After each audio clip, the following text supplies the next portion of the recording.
The story of Prophet Sulaiman, peace be upon him. Prophet Sulaiman was the son of Prophet Dawud, peace be upon him. Dawud was a wise king of Israel and a noble prophet of Allah. From a young age, Sulaiman learned from his father's knowledge and judgment. Often accompanying him during hearings and meetings, he observed keenly, learned from his wisdom, and occasionally contributed to discussions. One day, Prophet Dawud gathered his 19 sons in front of the kingdom's chiefs and scholars. He asked them a series of questions to determine who was most fit to inherit his throne. This was a test. Whoever could answer all the questions correctly would be his successor and rule the kingdom of Israel after him. The sons of Dawud became flustered and struggled to answer. However, the youngest among them, Sulaiman, confidently stood up and answered every question correctly. Impressed by his wisdom and understanding, Prophet Dawud appointed Sulaiman as his successor. As time passed, Sulaiman inherited the kingdom of Israel and was chosen by Allah to continue his father's prophethood. He prayed to Allah for a kingdom that no one else would ever have, one that was unmatched in power and majesty.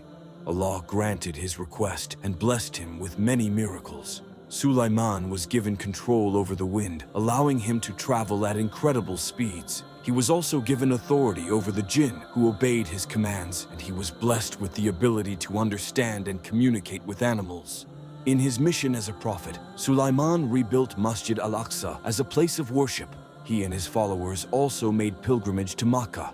During a journey to Yemen, Sulaiman was amazed by their advanced water channeling system and desired to replicate it in his own land. However, he knew that his kingdom lacked sufficient natural springs. Determined to find a solution, he sent out his hoopoe bird, which had the ability to detect water underground. Time passed, and the hoopoe bird was nowhere to be seen. Growing impatient, Sulaiman exclaimed, "Why do I not see the hoopoe? I will surely punish him severely or slaughter him unless he brings me a clear reason."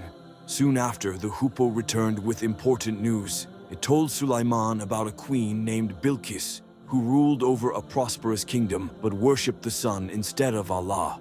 Sulaiman immediately sent a letter to Bilqis, inviting her to submit to Allah and accept the true faith. When Queen Bilqis received the letter, she was disturbed and called her advisors. They assured her that they were ready to fight if necessary, but she was cautious. She did not know the strength of Sulaiman's army and did not want to risk an unnecessary war. Instead, she decided to send messengers with valuable gifts to Sulaiman, hoping to gauge his intentions and gather information about his kingdom. When the messengers arrived at Sulaiman's palace, they were met with an awe-inspiring sight. His vast army, composed of men, animals, birds, and jinn, gathered before them in perfect order. The messengers were stunned by the size and might of his forces. They presented the queen's gifts, but Sulaiman rejected them. He told the messengers to return to their queen and inform her that if she did not submit to Allah, he would march upon her land with a force she could not withstand.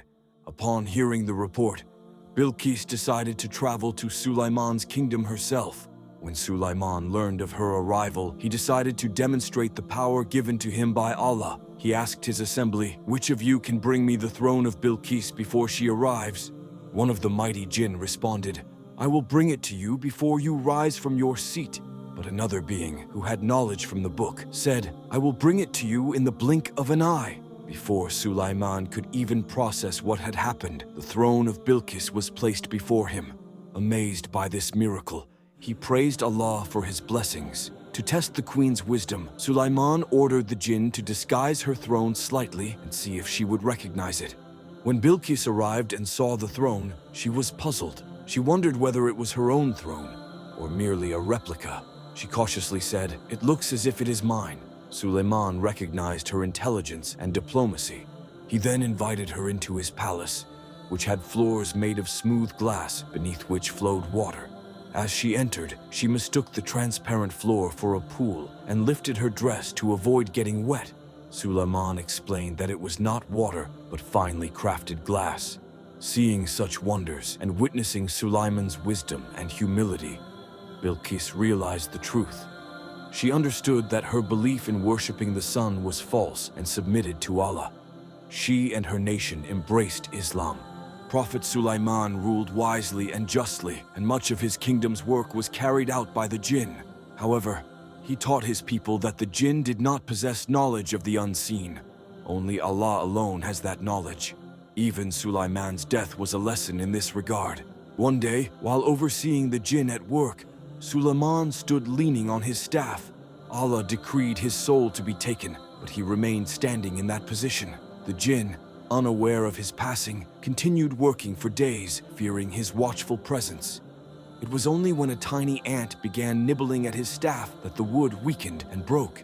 Sulaiman's body fell to the ground, and only then did the jinn and the people realize that he had already passed away. This event proved that the jinn did not know the unseen. If they had, they would not have continued working, thinking he was still alive.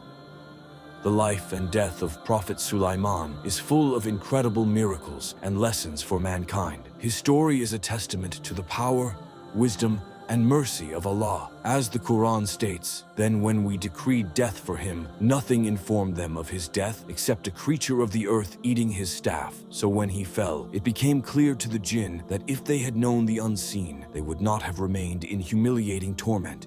If you liked this video, please like and subscribe to stay tuned for more, and may Allah increase us in beneficial knowledge.